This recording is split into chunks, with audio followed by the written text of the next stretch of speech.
الحمد لله رب العالمين وبه نستعين على أمور الدنيا والدين وأشهد أن لا إله إلا الله ولي الصالحين وأشهد أن سيدنا وحبيبنا محمدا عبده ورسوله وصفيه من خلقه وخليله فصلوات ربي وسلامه عليه وعلى آله وأصحابه الكرام أجمعين أما بعد فيقول الله تبارك وتعالى في كتابه العزيز وهو أصدق القائلين قل هل يستوي الذين يعلمون والذين لا يعلمون إنما يتذكر أولو الألباب صدق الله العظيم walaalayaal waxaan halkan isaga soo gudbinaynaa in sha allah muxaadaro diiniya oo aynu wax isaga sheegi doono fadlu lcilmi waalculamaa fadliga iyo qiimaha uu leeyahay cilmigu iyo dadka culamada ahee ayagu shariicada islaamka xambaarsan ee diinta islaamka bartay qiimaha iyo wanaagga ay leeyihiin sida ay lagama maarmaanka iyo waajibka ay u tahay barashada diinta islaamku iyo qiimaha uu yeelanayo qofku adduun iyo aakharaba markii uu diinta islaamka barto haddana uu ku dhaqmo in sha allah mawduucaas ayaynu wax isaga sheegi doonaa cilmiga iyo qiimihiisa cilmiga iyo barashadiisa cilmiga iyo dadkiisa intaba aynu wax isaga odhan doonno in sha allahu tacaala wuxuu odhanayaa rabbi subxaanahu wa tacaala qur'aankiisa casiiska ah qul hal yastawi aladiina yaclamuuna waladiina laa yaclamuun inamaa yatadakkaru ululalbaab waxaad tidhaahdaa xabiibka muxamedahow miyay siman yihiin dadka cilmiga leh iyo kuwa aan cilmiga lahayn maba sinee istifhaam inkaariya weeyaan miyay isku mid yihiin miyay isla siman yihiin islamaba sinee dadka wax garanaya ee cilmiga iyo aqoonta diinta u leh iyo kuwa aan waxba ogeyn ma sinna weeyaan inamaa yatadakkaru ululalbaab waxaa waansamaya oo qur'aanka iyo diinta iyo xikamta qur'aanku uu sheegaya iyo amhaasha waxaa ku waansamaya dadka caqliyada leh oo garashada u saaxiibka ah kuwaasun baa waana qaadanayu odhanaya rabbi subxaanahu wa tacaala aayad kale qur'aana wuxuu ka odhanayaa rabbi subxaanahu wa tacaala yarfac illaahu aladiina aamanuu minkum waladiina uutuu lcilma darajaat wuxuu ilaah sare u qaadayaa kuwa adinka idinka mid ahe cilmiga la siiyey kuwa adinka idinka mid ahe ilaah iyo rasuul rumeeyey buu ilaah kor yeelayaa wuxuu si gaara ilaah darajooyin dheeraada haddana uu usii siinayaa ee uu sare usii qaadayaa dadka cilmiga iyo aqoonta iska leh dadka cilmiga iska leh ee mu'miniinta ah oo adinka idinka mid ah iyadoo guud ahaanba ilaah uu sare u qaadayo dadka mu'miniinta ah ayuu haddana ilaah wuxuu darajaad dheeraada iyo darajooyin sare uu gaarsiinayaa dadka ahlu cilmiga ah ee adinka idinka mida buu odhanayaa rabbi subxaanahu wa tacaala maxaa yeelay qofku mar haddii uu cilmi barto cilmigaasna uu ku dhaqmo wuxuu noqonayaa addoon dhaba ayuu noqonayaa qofku wuxuu addoon ku yahay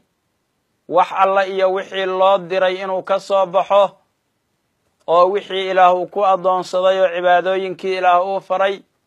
inuu guto oo qofku uu ka soo baxo isagoo weliba cibaadooyinkii u gudanaya sidii loogu talagalay ee rabbi subxaanahu wa tacaala uu u faray haddii laakiin qofku uusan cilmi lahayn ma yaqaan si uu u guto waajibaadkii iyo wax alla iyo wixii loo diray xumaantii laga reebayna si uu uga hara ma yaqaan maxaa yeelay cilmiga ayaa qofka hagaya cilmigaas ayaa qofka sidaas u hagaya haddii uu noqdo ruux cilmi leh oo cibaadadiisa ku saleeyey cilmi cibaadadiisu cibaado saxa ayay noqonaysaa haddii laakiin uu noqdo qof isagoo aan cilmi lahayn iska dadaalay ee damcay inuu cibaado iyo khayr sameeyo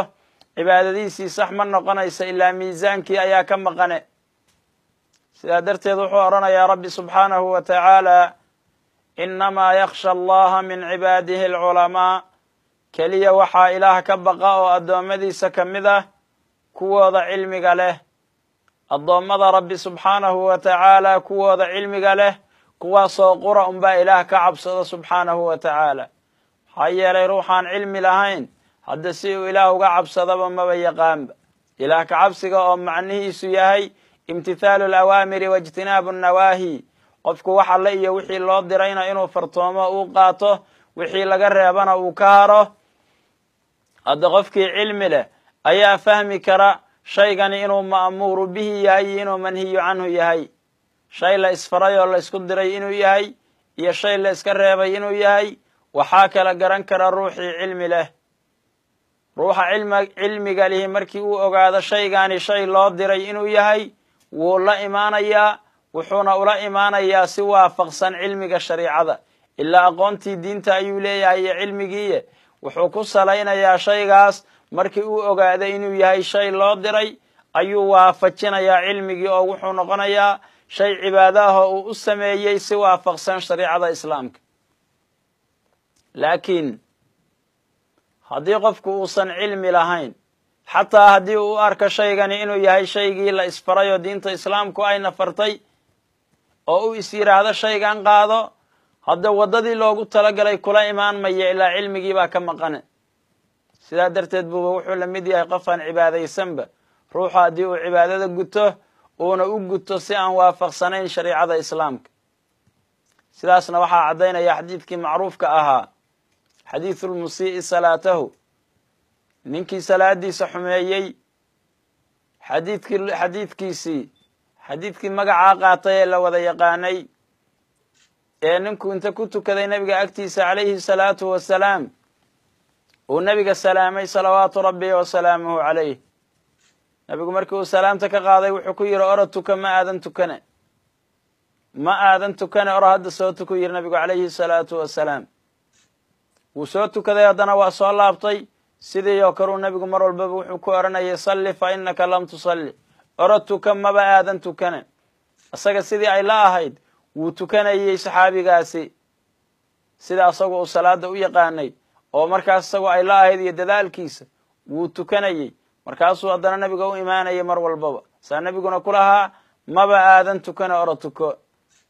waxay tilmaamaan culammada xadiidku salaada duma'niinooyinka xasilkii salaada lagu xasilayey ayuu ka tegayey baa la yidhi ninkaasi, maadaama rukni ka mid a arkaantii salaada uu ka tegayey marka, oo salaadiisii waxun ka dhimanaayeen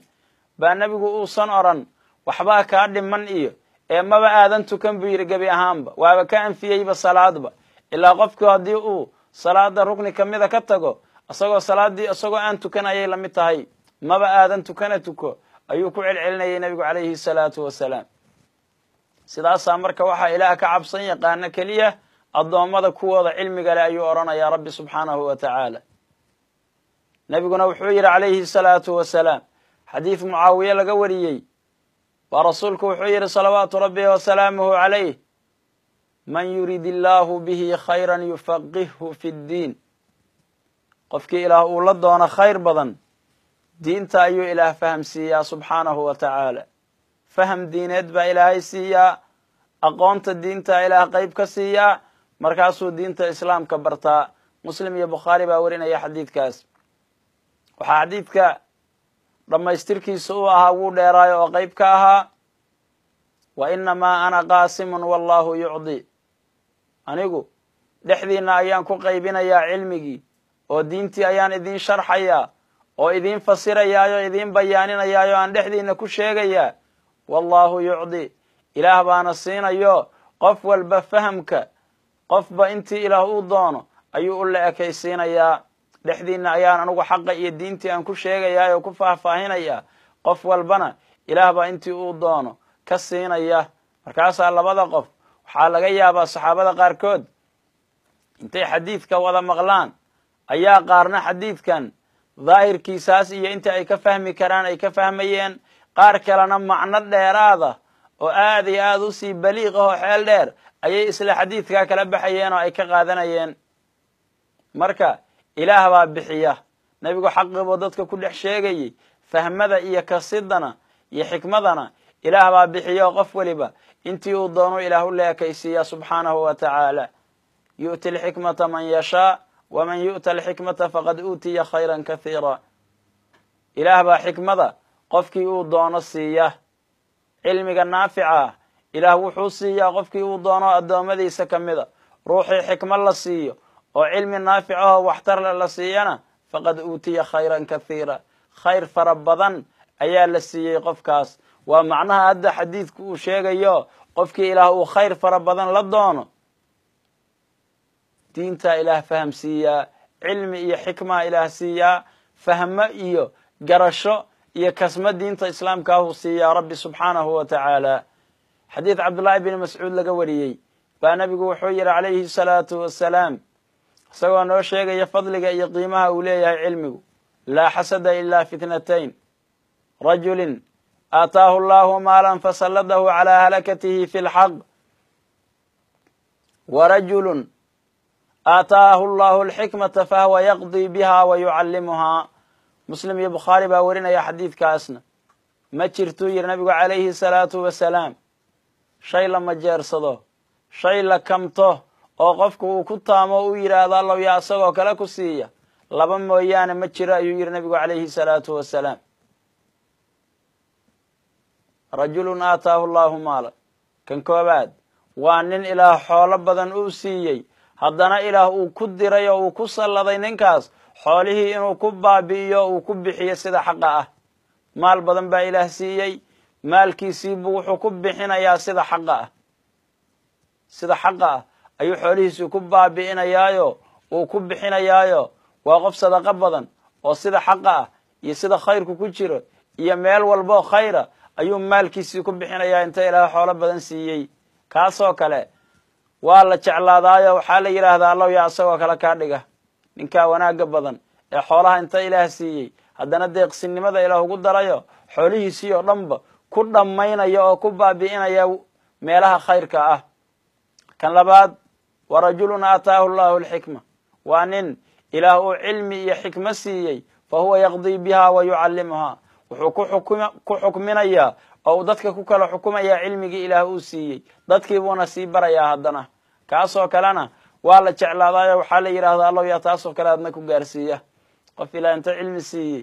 cilmigii dadkii ku dhaqaya oo dadkii ku kala saaraya oo dadkii dhexdooda ku kala xukumaya cilmigii dadkiina sii baraya haddana oo cilmigii sii gudbinaya kaasna mid lagu taamo weeyaan oo la kamtoo la yidhaahdo allow yaa kaasoo kale kaa dhiga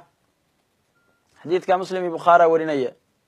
abi hurayra xadiid laga wariyey radia allahu canhu oo imaamu muslim uu soo saarayo xadiid dheeraa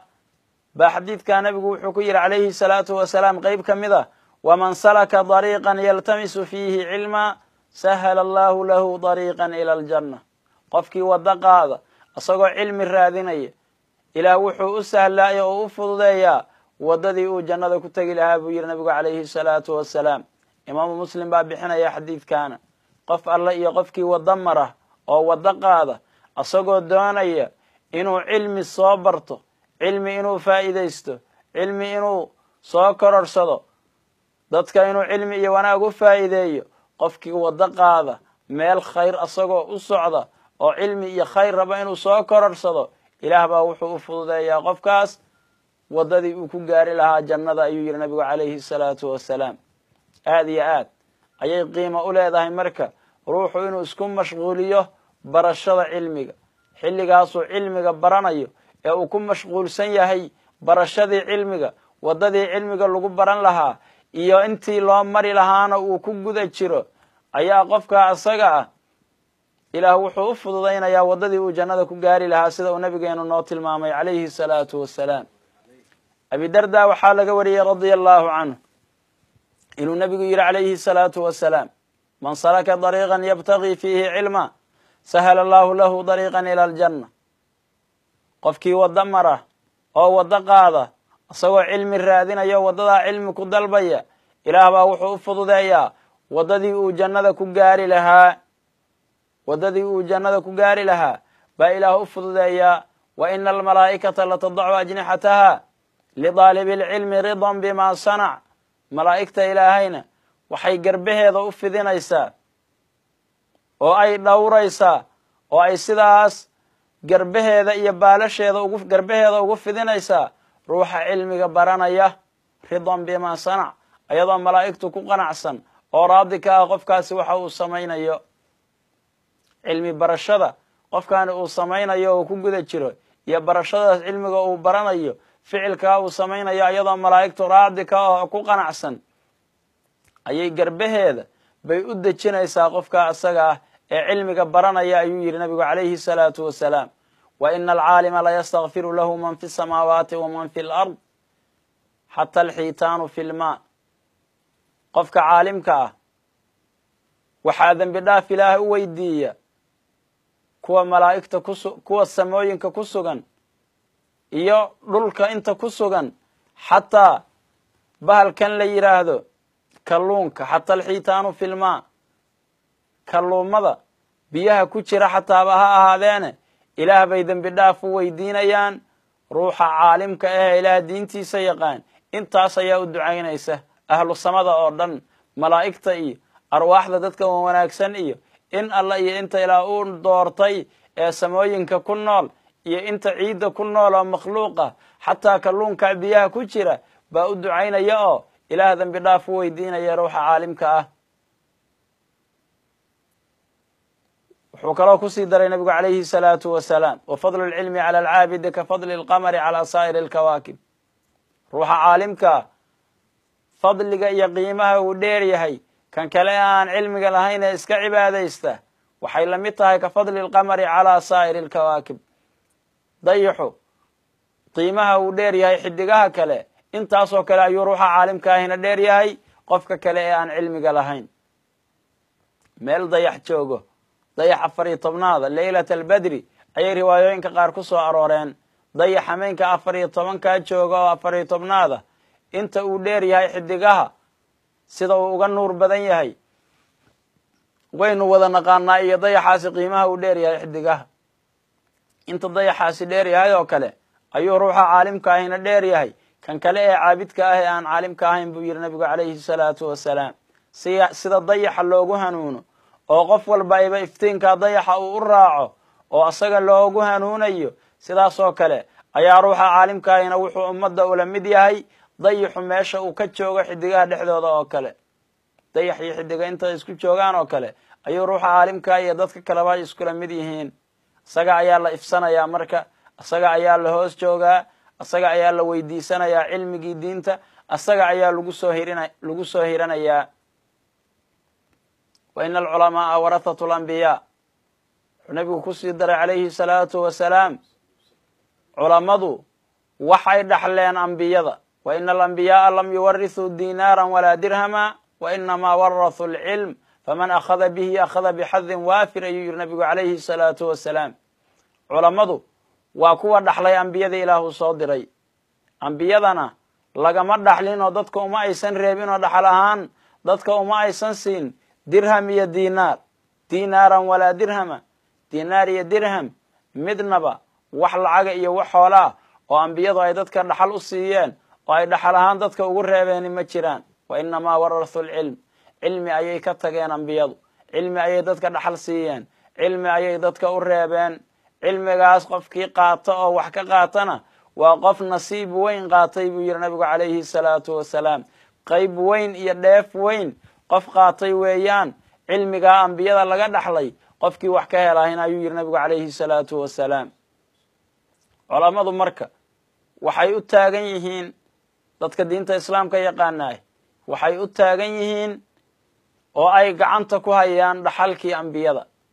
waa dadka ambiyadii dhaxlay. maxaa yeelay ambiyada waxa laga dhaxlay waa cilmigaas. wuxuu ilaah ambiyada u soo diray inay dadka hanuuniyaan oo ay dadka wanaaggana u sheegaan, xumaantana ay ka reebaan, waddada toosanna ay dadka ku hagaan.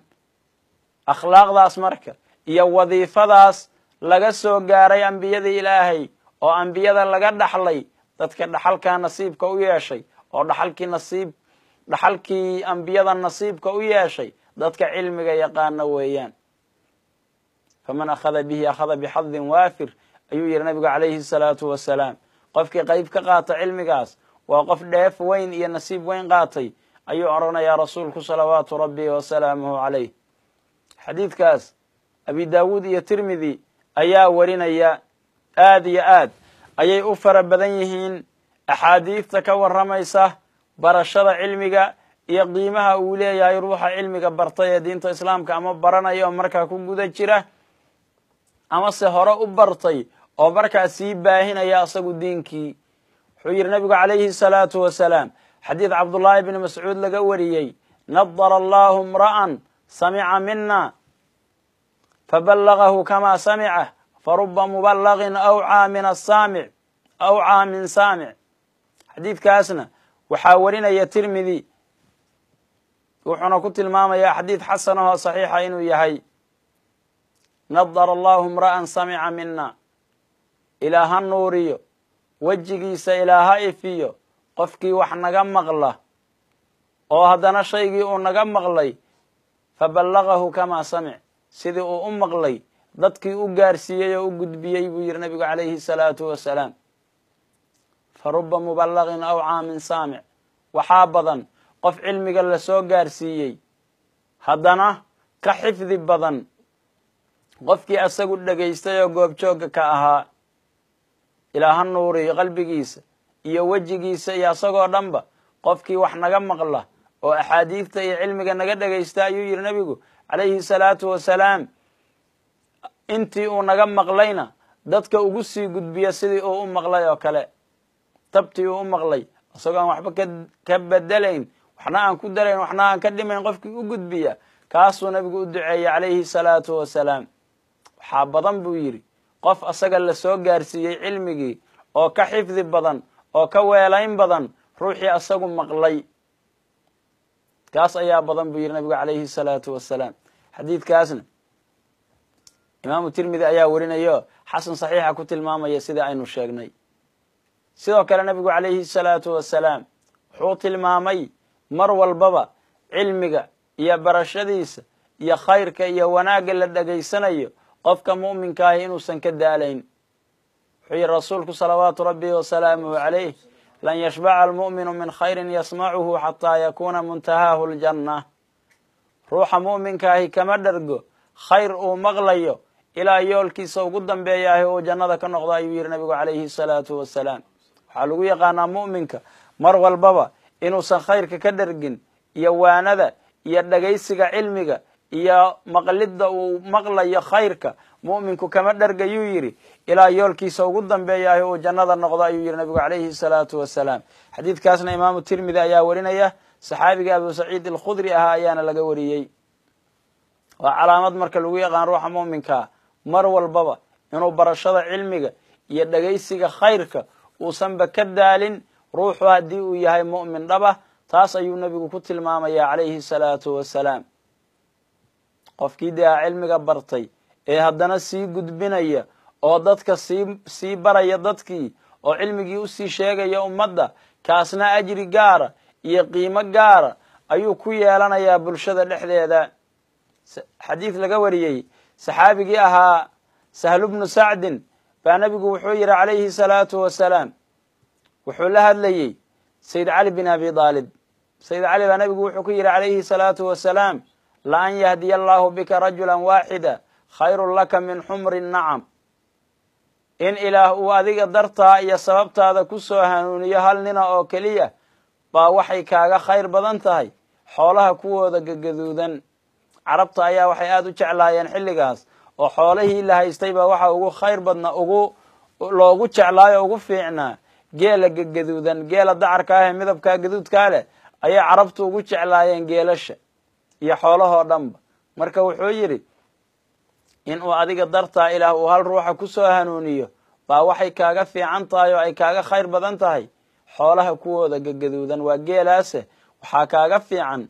halkaa qof ah ee ilaahu adiga dartaa ku soo hanuuniyey. haddii marka ruux intaad wax u sheegtid mid gaal ahaa adiga sababtaada ilaahu ku soo islaamiyo, ama mid muslim ah oo laakiin aan fiicnayn oo iska lunsanaa ilaahu adiga dartaa ku soo toosiyo, waxaad noqonaysaa qof ajri weyn qaatay. sidaa nebiguba uu ku oranaya sayidina caliy bn abi aalib radia allahu canh, karama allahu wajhahu waradia allahu canh. xadiidkaasna muslim iyo bukhaari ayaa warinaya labaduba.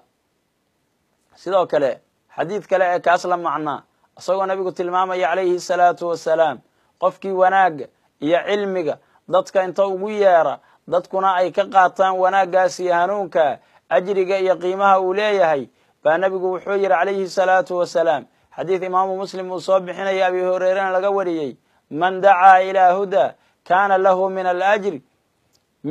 mithlu ujuuri man tabicahu laa yanqusu dalika min ujuurihim shay-a qofkii hanuun ugu yeera dadka man dacaa ilaa huda hanuun qofkii dadka ugu yeera kaana lahu min alajri mithlu ujuuri man tabicah qofkaasi wuxuu helayaa oo xagga ajriga iyo thawaabka uu ka helayaa dadkii raacay oo hanuunkaasu dadka ugu yeeray intii ku raacda ajaradoodii oo kale ayuu yeelanayaa laa yanqusu dalika min ujuurihim shay-a ayadoo arrintaasina aysan waxba ka dhimayn dadka ayagaahee raacay ajriyadii ay heli lahaayeen qof alla iyo qofkii wanaagga dadka ugu yeeray iyo hanuunka ciddii ku raacda hanuunkaas ajrigii ay heli lahaayeen oo kale ayuu helayaa asna ayagii hanuunkan qaatay oo qofkan hanuunka ku raacayna ajrigoodii waxba laga nuqsaamin mayo waxba laga dhimi mayo ayaguna ajrigoodoo kaamila ayay helayaan midkaa wanaagga ugu yeeray ee ay wanaagga ku raaceenna ajrigaas ay heleen oo kale mid lamida ayuu asna helayaa maxaa yeelay wuxuu sabab ugu noqday dadkan inuu wanaagga iyo khayrka ugu yeero qof alla iyo qofkii dadka khayrka iyo wanaagga tusiyaahina wuxuu la mid noqonayaa kii khayrkaas isagu sameeyey oo kale ayuu la mid noqonayaa addaalu cala alkhayri ka faacilih sidaas ayaa xadiid ku soo aroortay uu nabigu tilmaamay calayhi salaatu wasalaam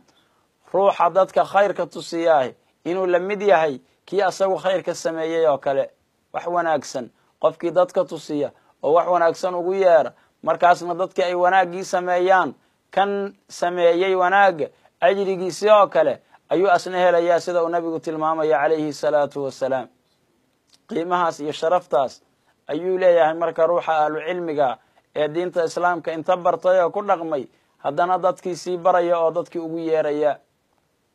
adduunyada qiimahaas ayuu ku leeyahay malaa'igtii baa u ducaynaysa ahlu samadii oo dhan ayaa u ducaynaysa ahlu ardadii xataa bahalladii iyo malaayacqilkii aan waxba kala garanayn ayaa u ducaynaya oo ilaah dembi dhaaf u weydiinaya malaa'igta ayaa sidaa isugu hareeraynaysa meesha ay fadhiyaan dadka cilmiga baranaya malaa'igta ayaa sidaa garbaheeda ugu raaricinaysa malaa'igta ayaa dhowraysa malaa'igta ayaa ku qanacsan ficilkaa uu samaynayo qiimahaas ayuu adduunyada ku leeyahay aakhare markii la tagana qiimihiisii ayuu leeyahay sidoo kale camalkii adduunyada u socday ee tirada badnaa oo asaga ajrigiisii iyo intii uu waxbaray oo wanaaggan uu ugu yeeray oo wanaagga ka qaadatay ajrigoodii u socday oo hadda axaadiistu ay tilmaamaysay ma laga goynayo qofka haddii uu adduunyada ka wareegay oo aakhiro u wareegana inta dadkii cilmigaa ka qaatay ay cilmigii kusii dhaqmayaan oo cilmigii ay kusii intifaacsanayaan ajrigiisii waa soconayaa xadiid imaamu muslim uu warinayo baa nabigu wuxuu yidhi calayhi salaatu wasalaam idaa maata bnu aadama inqadaca camaluhu ilaa min halaath bini aadamku markii uu dhinto camalkiisu waa go-ayaa ilaa 3 qolo mooyaane 3 qolo ayaan camalkoodu go-ayn sadaqatin jaariya aw cilmin yuntafacu bih aw waladin saalixin yadcuu lah qofkii sadaqo jaariyaa ka tegey oo sadaqo jaariyaa la baxay ajrigiisii ma go-ayo cilmi dadka waxtara oo dadku ay ku intifaacsadaan oo dadka waxtar u leh qofkii ka tegeyna ajrigiisii ma go-ayo camalkiisii ma go-ayo weeyaan walad baariya walad saalixahoo suuban ilmay suuban oo wanaagsan oo usoo duceeya qofkii ka tegeyna ajrigiisii ma go-ayo asna iyo camalkiisii sida uu nabigu tilmaamaya calayhi salaatu wasalaam abi hurayre ayaa laga wariyey xadiidka imaamu muslim ayaana soo saaray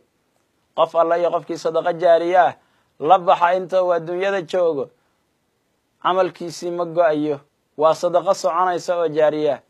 masjid buu wax ku darsaday oo wax ka dhis ceel buu qoday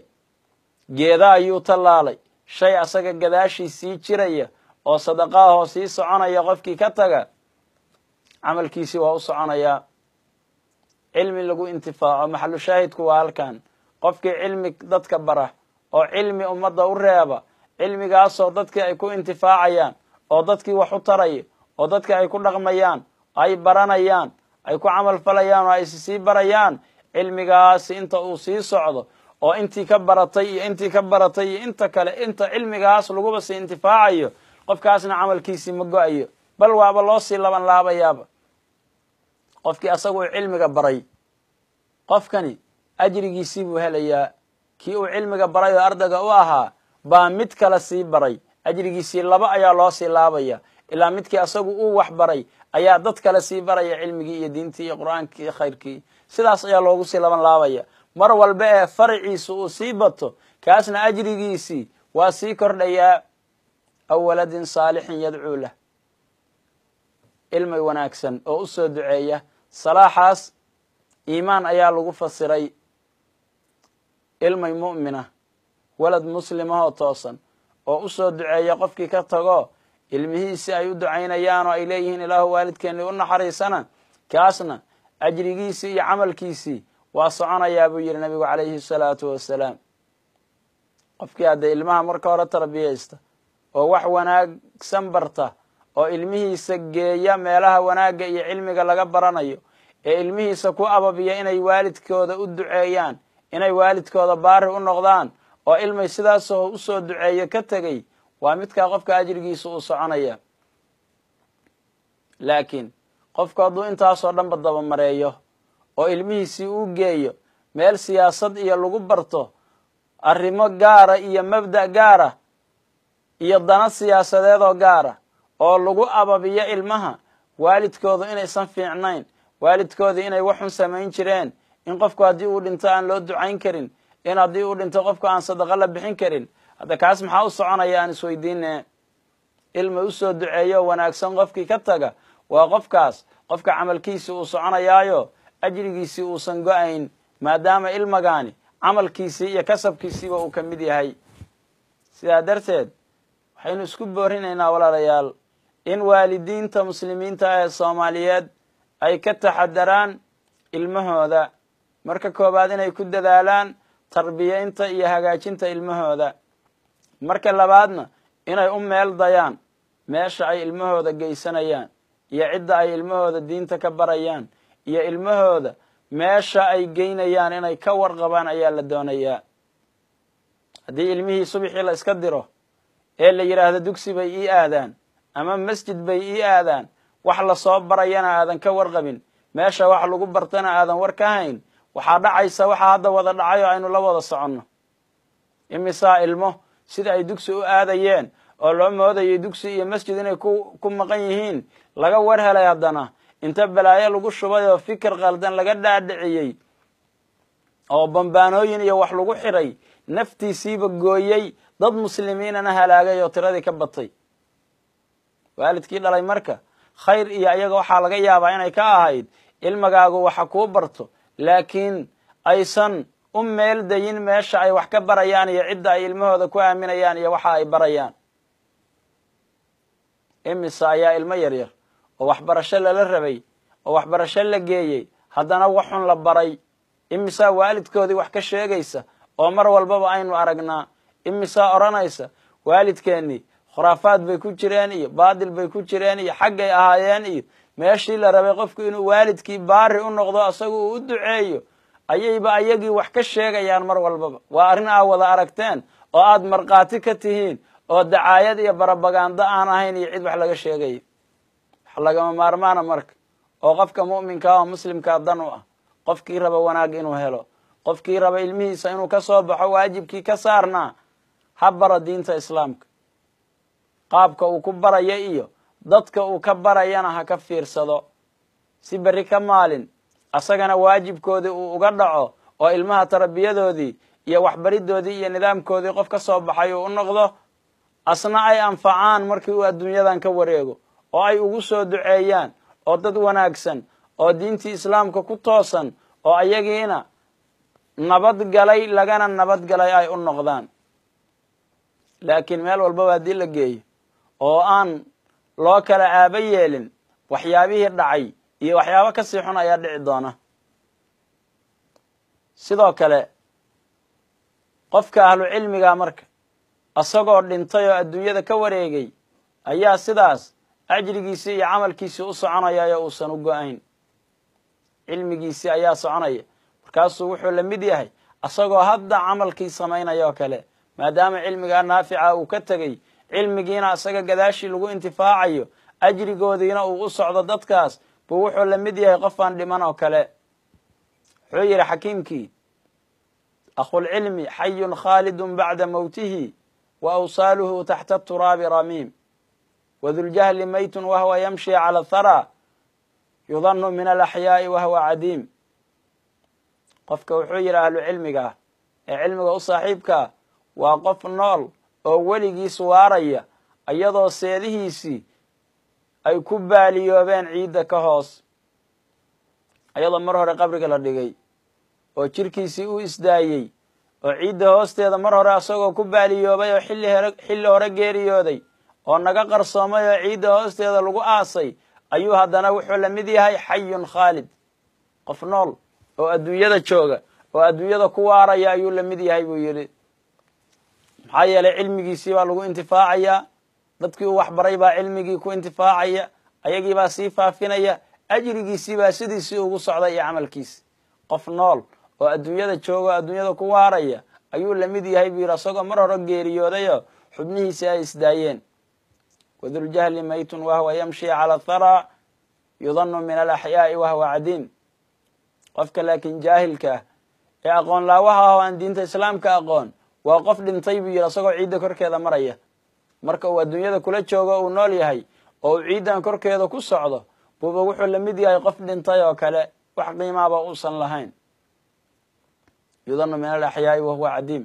waxaa loo malaynayaa qofkaanoo lagu tirinayaa dadka nool nool, qof jirana maba ahan buu yidhi. qofku wax qiimaa oo u yeelanaya lama arko hadduusan cilmi iyo ilaah ka cabsi lahayn. qofku waxa uu wax ku yahay oo uu ku qiimaysan yahay inuu yahay qof ilaah ka cabsi leh oo cilmi iyo khayr iyo wanaag iyo ilaah ka cabsi qof leh inuu yahay ayuu qofku qiimo ku yeelanayaa. laakiin haddii ilaah ka cabsina laga waayo qofkan, cilmigiina laga waayo, ilaa qofa cilmi aqoon ilaah kama cabsan yaqaane, sida aayadda qur'aankaaba aynu ku soo marnay, wuxuu noqonayaa qofan jirin oo kale, qiimo laawe ayuu noqonayaa. wuxuu yidhi imaamu shaafici calayhi raxmat ullah: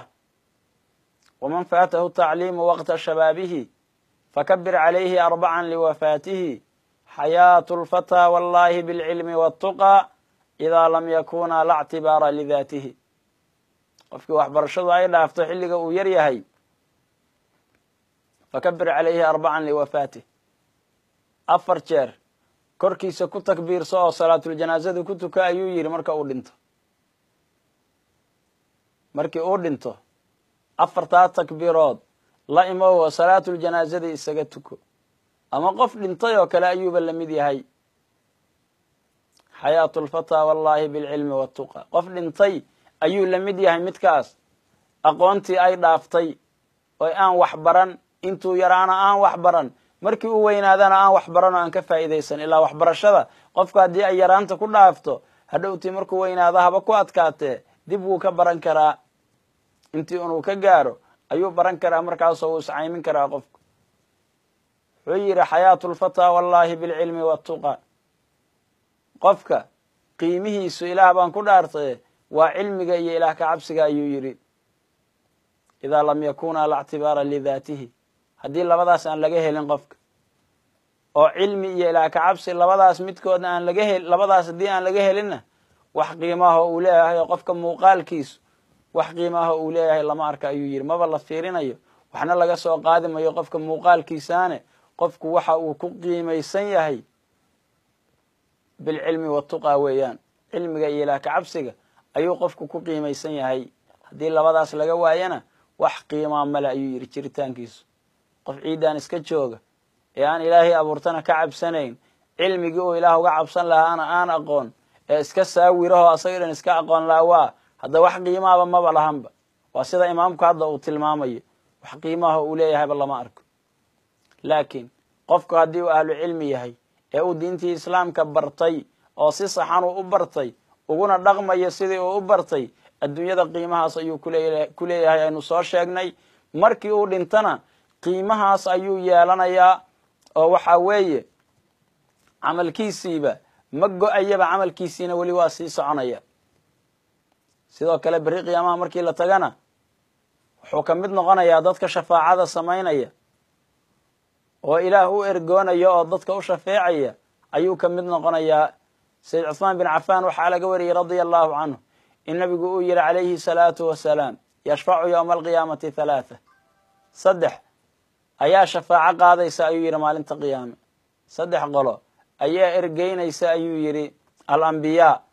huma alculamaa huma ashuhadaa. xadiidkaas ibnu maaja ayaa warinaya.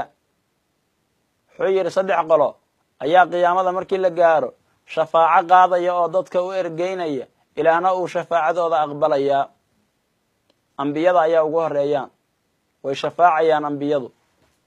shafaaco guudna way leeyihiin, shafaacooyin gaarana way leeyihiin ambiyadu, sida nabigeena calayhi salaatu wasalaam oo shafaacooyin badan oo khaas ahoo cid la wadaagta aan la aragna iska leh, shafaacadii guud ee ambiyada kale uu la wadaagayna iskale oo kale. huma alculamaa, haddana culamada ayaa shafaaco qaada ayuu yidhi nabigu calayhi salaatu wasalaam. huma ashuhadaa, dadkii shuhadada ahaa ee ilaahay diintiisa u dhintay, difaaca diinta islaamka u geeriyooday, oo sidaas ayagoo difaacaya ilaah waddadiisa litakuuna kalimatu llahi hiya alculyaa, ilaah diintiisu inay noqoto midda sarraysa, ayagoo sidaas u taagan ku geeriyoodayna way shafaaco qaadayaan berri qiyaama. ayaguna dadkaa shuhadada ah ee ilaahu ajriga iyo qiimaha wanaagsan uu u sheegay weeyaano shuhadada dhabtaa ah. ma ahan maantay midda ay samaynayaan dadkan inala jooga oo qof naftiisiiba inta gooyey asagiiba ahlu naara oo dad masaakiina laayay oo muslimiina la odhanayo hebel waa shahiiday iyo hebel waa shahiid iyo taasi ma ahan axbaabilkiraam. shuhadada la sheegaya shafaacada qaadaya waa kuwa ilaah diintiisa ayagoo difaacaya oo diinkii xaqa ahaa difaacaya, dariiqii la yidhaaha loo marana u maraya, kuwii sidaa ku geeriyooday weeyaan. waxyaabahan hadda dadku ay samaynayaan ee ilmihii yaryaraa inta la qaldo la yidhaahda janna aadaysaayo adugu isi soo dilo isi soo qarxi, taasi shahiidnimo ma ahan axbaabilkiraam. jannada waa lagu kala hormaraayo qofba asaga qofka kale uga hormaree. midkaan ilmaha yar marin habaabinaya wuu dareensan yahay meesha inaan janna ka jirin, muu asagu aado dee haddii meesha janna taal. qof laakiin asagoo horta naftiisiiba gooyey iyo janna xaggee bay isku arkayaan. nabigaa noo sheegay calayhi salaatu wasalaam qofka naftiisa gooya ee asagu naftiisa dila, aakhare naarta dhexdeeda ayuu isku dilayaa wixii uu isku dilay. qaabkii uu isku dilay adduunyada intii uu joogay ayaa lagu ciqaabayaa naarta dhexdeeda asagoo cadaabkiina ku dhex jira inuu sidii isugu wado mar walbaba uu isugu dilo. markaasaa midkii isdaldalay oo isceejiyey uu naarta dhexdeeda isku ceejinaya. kii tooreyda isku dhiftay sidaasuu naarta dhexdeeda toorey isugu wadaya. qaab kasta ee qofku isku dilo intuu adduunyada joogo, aakharana naarta dhexdeeda ayuu sidii isugu dilayaa. nabigaa tilmaamay calayhi salaatu wasalaam. marka sidaas weeyaan waxyaabaha hadda la wado ee la doonaya in dadka lagu marin habaabiyana waxyaabo salle ma ahane. ruux muslima in dhiiggiisa la banaysto waa wax diinta islaamka looga baxayo qofka uu banaanka ka tegay. qof muslima in la dilo waa midda ilaahu aayadda qur'aanka ugu goodiyey, waman yaqtul mu'mina mutacamida fajazaؤuhu jahannamu khaalidan fiiha waqadiba allahu calayhi walacanah waacadda lahu cadaaban cadiima. qof mu'mina qofkii dila ee si ulakaca u dila ruux muslima, naarta jahannamo ayaa abaalkiisu yahay. khaalidan fiiha, haddana wuu ku waaraya naarta jahannam. waqadiba allahu calayhi, ilaahna waa u carooday. walacanah, ilaah baa lacnaday oo raxmaddiisa ka fogeeya qofkaas. cadaab weynna ilaah waa u diyaariyo waa ugu talagalay. 5 arrimood in uu leeyahay qofkii ruux muslima si ulakaca u dila baa nabigu ku tilmaamay calayhi salaatu wasalaam. haddii dhiiggiisiina uu banaystay, haddana uu dilay qof muslima, asagiina uu naftiisii gooyey, meequu isku dartay jaraa'im? meeqa ayuu isku dartay? 3daasoo hal midahiba mid keliya hadduu la yimaadaba ay midda kale ka xun tahay oo u naar ku mutaysanaya iyo ciqaab, qofkii intaasoo dhan ba isku dartay ka warram. haddana odhanaya ilaah baan ugu dhowaanayaayo ay la tahay qof wanaag samaynaya inuu yahay oo isle cibaado iyo khayr iyo dilbaa iyo waxaa wadaa khayre ilaah ugu dhowow bal waxaanaa samaynaysid yaab waa arrin lala yaabo weligood ayayna dhacaysay haddii dhan laga eegana la yaab ma leh khawaarijta nimankii la odhanayey ee bidacda ahaayoo diinta islaamka ka been sheegayey sayidina caliy bni abi daalib karama allaahu wajhahu waradia allaahu canh oo 10kii jannada loogu bishaareeyey ka mid ahaa oo uu nebigu ugu bishaareeyey inuu jannada gelayo baa nini janno ku raadsanayay dilkiisa oo markii uu nabarka ku dhiftay uu ilaah uga mahad celinayo uu lahaa alxamdu lilah ilaahay waafajiyey inuu sayid cali dilo buu ku shukrinayaayo qof khayr weyn gaarayo janno iyo wax ilaah loogu dhowaado sameeyey ayuu u muuqday oo asaga ay la ahayd marka xilli walba ayay jireen dadka sidaas diinta islaamka uga been sheega nebiga ayaana noo tilmaamayay calayhi salaatu wassalaam waxaa looga badbaadi karaa marka oo uu qofku iskaga ilaalin karaa dadyawgaa qaldan iyo afkaartaa qaldan ee bulshada dhexdeeda lagu baahinayo wuxuu qofku ku badbaadi karaa inuu diinta islaamka barto shareecada islaamka markii uu barto qofku aqoon ayuu yeelanayaa aqoontaa markii uu yeeshana qofku wuxuu noqonayaa waxa wanaagsan iyo waxa xun kala garanaya laakiin haddii uu iska dhaga xiran yahaba qofku oo uusan diintii islaamkaba baran ama waddo qaldan uu ka bartay ee dadkii la yidhaah laga barta dadaan ahayn uu ka bartay oo afkaar gaara lagu shubay hadda kaasi waddadaas ayuu marayaa aynu tilmaannay hadda oo dhinaca bidix aadaysa oo ahlu naarku ay maraan laakiin qofkii shareecada islaamka sida ay tahay u barta dadka aqoonta u leh oo sanadka u lehna ka barta wuxuu noqonayaa aan lagu qaldi karin waxyaabahan ilmaha iyo dadka aqoon laawayaasha iyo wax magaratada laga dhaadhiciyey qof aan lagu qaldi karin ayuu noqonayaa salafu saalixi ridwaanullaahi calayhim ajmaciin taabiciintii waxay ka digi jireen iyo dhammaan salafkii oo dhani qofku inuu iska fiiriyo qofka uu diinta islaamka ka baranayo inuu qofku iska fiiriyo ayay dadka fari jireen wuxuu yidhi maxamed ibnu siriin oo ka mid ahaa taabiciintii baa wuxuu yidhi ina hada alcilma diinun faanduruu can man taakhuduuna diinakum war cilmigu waa diin ee iska fiiriya qofka aad diintiina ka qaadanaysaan ayuu yidhi imaamu muslim ayaa ku warinaya saxiixiisa muqadimada ina hada alcilma diinun faanduruu can man taakhuduuna diinakum war cilmigani waa diin ee iska fiiriya qofka aad diintiina ka qaadanaysaan qofka aad diintiina ka baranaysaan ee aad cilmiga ka baranaysaan iska fiiriya ayuu ohan jiray haddii uu qof xun yahay oo diintii si qaldan u fasiraya iska ilaaliya waxa ka baranina oo waxa ku daranina qof diinta yaqaana ee diintiisa iyo abtiriskeeda la yaqaana iyo meesha uu gelaya haddii uu yahayna kaas wax ka qaata sidoo kale ibnu siriin waxaa ka mid ahaa hadalladiisii sida imaamu muslim uu saxiixa muqadimadiisa ku warinayo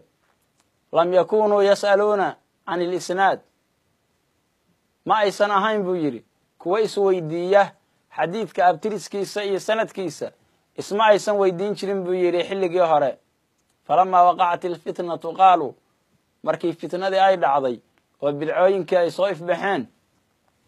ayay waxay yidhaahdeen samuu lanaa rijaalakum noo magacaaba ragga aad diintan iyo xadiidkan ka warinaysaan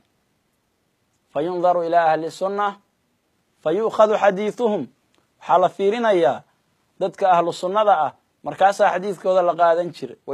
wayundaru ilaa ahli lbidac falaa yu'khadu xadiiduhum dadka bidcooyinkaana inta la fiiriyo ayaan waxba laga warin jirin o aan xadiidkooda la qaadanayn ayuu yidhi eeg marka diinku waa cilmigu waa diine iska fiiriya cidda aa cilmiga ka baranaysaan ayuu yidhi midda labaad xilligii hore oo islaamku uu midaysnaa ee bidcooyinkan iyo dhibaatadan iyo khilaafkani uusan soo bixin waa xilligii taabiciinta iyo salafu saalixii iyo xilligii saxaabada waxaa la samaynayay ayuu yidhi la isma weydiin jirin xadiidkan isnaadkiisa abtiriska xadiidka la isma weydiin jirin oo lama odhan jirin qofkii xadiid sheegay nabiga calayhi salaatu wasalaam xadiidkan yaad ka maqasha yaa kuu sheegay horta yaa ka warisa hebel yuu ka wariyey asna hebel yuu ka wariyey hebel yuu ka wariyey saxaabigii hebel ahaa lama sii raad raaci jirin buu yidhi xilligii hore oo laysma weydiin jirin xadiidka abtiriskiisa ilaa dadkii dad wanaagsan waxay wada ahaayeen wada fiicane falamaa waqacat ilfitna markii fitnadu ay dhacday oo bidcadii ay adduunka yimaadeen oo dhibkii uu batay oo dad aan ahludiin ahayn oo diintii ka been sheegaya oo si qaldan diintii u fasiraya ay yimaadeen markaasaa waxaa la yidhi samuu lanaa rijaalakum noo sheega raggiina aad diinta ka barateen oo xadiidkan aad sheegaysaan qofka aad ka warisay sheeg ayaa la odhanayay qofkii xadiid soo hadal qaada ee xadiid nebiba sheega abtirsa ayaa la leeyahay xadiidkan yaa kuu sheegay hebel baan ka maqlay hebelkii baa la fiirinayaa bal horta sida uu yahay marka wuxuu yidhi fa yundaru ilaa ahli sunna fa yu'khadu xadiiduhum waxaa la fiirin jiray buu yidhi dadka ahlu sunnada ah markaasaa xadiidkooda la aqbali jiray oo la qaadan jiray xadiidkooda qofkii waa abtirsanayaa hebel baan ka maqlay xadiidkan asna wuxuu kasii maqlay hebel hebelkii baa la fiirinaya waa nin wanaagsan hebel buu kasii maqlay saxaabigii buu ka maqlay waa la qaadanayaa xadiidkiisa dad ahlu sunnaha oo sunnada nabiga ku taagnaa calayhi salaatu wasalaam haddii ay yihiin xadiidkooda waa la aqbalayaa diintana waa laga baranayaa oo waxbaa laga warinayaa wa yundaru ilaa ahli lbidaci falaa yu'khadu xadiiduhum bidcooyinkaa la fiirinayaa iyo dadka waxyaabaha qaldan aaminsan ma la qaadanaya xadiidka ay sheegeen cilmina laga warin mayo waxaa la leeyahay abtirsa asna sidoo kale qofka hebel baan ka bartay hebel nin fiican ayuu ahaa hebel yuu ka maqlay xadiidkan hebel kale hebelkiibaa wuxuu noqonayaa nin xun xadiidkaa waa laga tegaya meesha laga soo qaadi maya ilaa qofkani waa qof diintiiba ka been sheegaya oo laga yaabo shaygaan inuu asagu jeebkiisaba kala yimid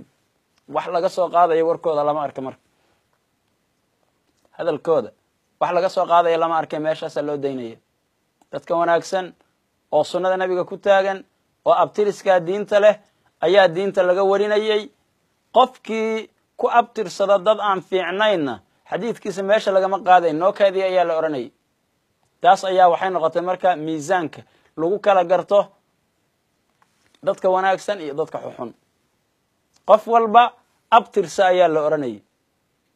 markii uu abtirsado hadduu dad wanaagsan abtiriskiisa uu maro oo qof caadilah oo lagu kalsoon yahay oo caqiidadiisa iyo la yaqaano oo wanaagsan dadkaan wanaagsan haddii uu ku abtirsadana xadiidkoodaa la qaadanaya haddii uu dad xuxun sii maro hal qof oo xuni uu soo galana banaanka loo tuuraya waxba lagama warinayn abtiriskaas ayaa loo sameeyey axaadiidtii markaasaa waxaaba lagu ilaaliyaba diintii iyo axaadiidtii nabigaba calayhi salaatu wasalaam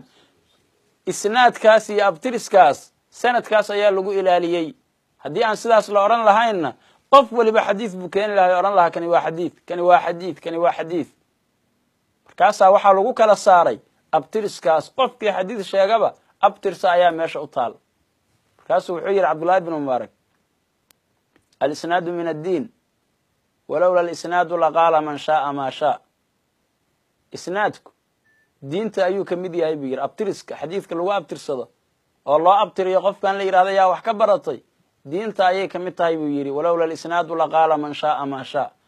abtiriskaasi haddii uusan jiri lahaynna qof waliba wixii uu doono ayuu odhan lahaa qofkii rabaaba wuxuu raba ayuu iska sheegi lahaa mid baa inta iska yimaado leeyahay waa xadiid haddii la yidhaha la iska qaato oo qof walbe wax akrinayaba waxa laga dhegaysto qof walba cilmigii ha laga barto qof waliba wuxuu rabo ayuu keensan lahaa laakiin waxaa diinta islaamka lagu ilaaliyey abtiriskaas in qofkii diin sheegayaba oo wax warinayaba la yidhaahda yaa kuugu sheekha xaggee ka keentay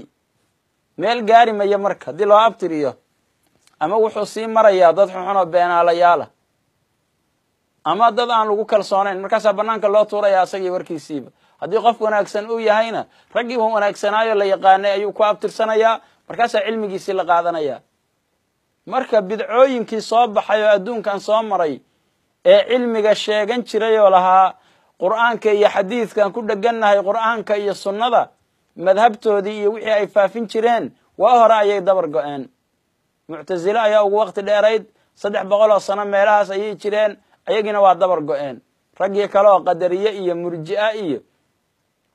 maxaa la yidhaahdaa jahmiye iyo hishaamiye iyo karaamiye iyo balaayo dhan intii ururo iyo firqooyin soo maray adduunka oo muslim sheeganayo qolo walba ay lahaayeen kitaabkiiyo sunnada waa iska baabi'een oo waa iska dhammaadeen maxaa yeelay diinka ay wadeen ayaan xaq ahayn shaygu haddii uu baadil yahayna waa iska dhammaadaa sidii xumbadiibu ayaan inta karo buu marka dambeba iska dhammaanayaa laakiin shayga xaqa ah ee ku salaysan qur'aanka iyo xadiidka ee qur'aankii laga soo qaatay kaas ayaa joogaya ilaahna waa kan ballan qaaday innaa naxnu nazalna adikra wa innaa lahu laxaafiduun annaga ayaa qur'aanka soo dejinnay annaga ayaana ilaalinayna qur'aanka manhajkiisii iyo axkaamtii laga soo istimbaadsaday iyo dariiqa ilaahay uu dhowray ee aan dabar go'in waa dariiqii ahlu xaqa iyo culammadii wan wanaagsanaa ay ku socdeen ama waddooyinkii kale oo luuqluuqa ahaa iyo dadkii diinta ka been sheegayey iyo kooxihii iyo firqooyinkii qaldanaayo adduunka soo maray waa iska dhammaadeen mar walbaba way dabar go'ayeen haddana insha allah sidaas oo kale ayay noqon doonaanoo cid walboo diinta ka been sheegta way iska dhammaan doontaa taariikhda ayaana sheegayso qof walba waa loo abtirinayaayo diintaadan meel ku abtirso ayaa la odhanayaa marka axbaabilkiraam in diinta islaamka la barto oo cilmiga la barto lagana barto dadka diinta islaamka aqoonta iyo abtiriska u leh ayaynu isku dardaarmaynaa la iska ilaaliyo jahliga iyo aqoon la-aanta la iska ilaaliyo diintii in loo raadiyo meel aysan jirin qof walba ee yidhaahda diin baan aqrinayaa inuusan diin wadin ee la kala dareemo dadka siyaasadda iyo danaha gaarka diintooda ku wata iyo dadka diintoodu ay ilaah dartii tahay oo abtiriska ay leedahay oo ilaa nebiga ay gelaysa calayhi salaatu wassalaam taas ayaynu isku dardaarmaynaa aqulu qawlii hada waastaqfir allah alcadiima lii walakum wabillahi tawfiiq wassalaamu calaykum waraxmat ullahi wabarakaatu